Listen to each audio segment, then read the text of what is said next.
তো আমি জেনেৰেল সায়েন্সৰ আমাৰ পৰিৱেশ 15 নম্বৰ কুৱেশ্যনটো 15 নম্বৰ চেপ্টাৰটো চাওঁ তোমাৰ কুৱেশ্যন বেংকৰ SSLC এক্সামত 2024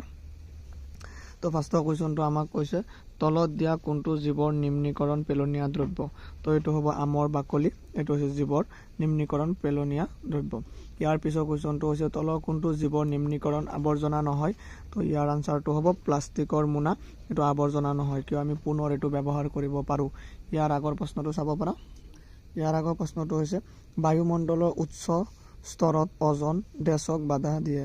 তো ইয়াৰ যে অতি বেঙুনীয়া ৰশ্মিক বাধা দিয়ে এইটো আনসাৰ হৈ গ'ল তো ইয়াৰ আগৰ প্ৰশ্নটো চাব পাৰা 4 নম্বৰ কুৱেশ্যনটো হৈছে তলত উল্লেখ কৰা কোনখিনিত কেৱল জীৱৰ নিম্নীকৰণ পদাৰ্থ আছে তো ইয়াৰ আনসাৰটো হৈছে ঘাঁহ ফুল আৰু চামৰা ইয়াতে কেৱল জীৱৰ নিম্নীকৰণ পদাৰ্থ আছে তো এইটো ডিটো শুদ্ধ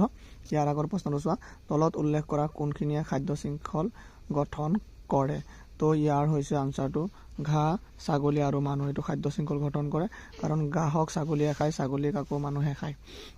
তো ইয়াৰ আগৰ প্ৰশ্নটো হৈছে তলত উল্লেখ কৰা কোনখিনিয়ে খাদ্য শৃংখল গঠন কৰে তো এইটো আকৌ ৰিপিট আহিছে প্ৰশ্নটো তো এইটো ঘাঁহ ছাগলী আৰু মানুহ হ'ব ইয়াৰ আগৰ প্ৰশ্নকেইটা চোৱা তোমাৰ 7 নম্বৰ কুৱেশ্যনটো হৈছে তলত উল্লেখিত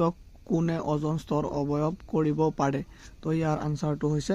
ক্ল'ৰ'ফ্ল'ৰ'কাৰ্বন মনত ৰাখিবা এইটো ইম্পৰ্টেণ্ট হয় এইটো সবেই জানে ইয়াৰ আগৰটো চোৱা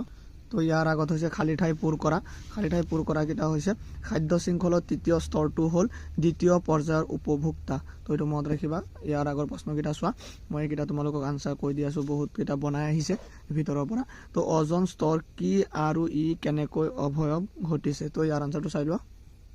তো তোমালোকে এইখিনিত আনসাৰটো চাই ল'বা এইখিনি মই দেখাই দিছোঁ 2 নম্বৰটো হৈছে তোমালোকৰ পৰিস্থিতি তন্ত্ৰ কি আৰু ইয়াৰ উপাদানবিলাক কি তো ইয়াৰ আনসাৰটো তোমালোকে চাই লোৱা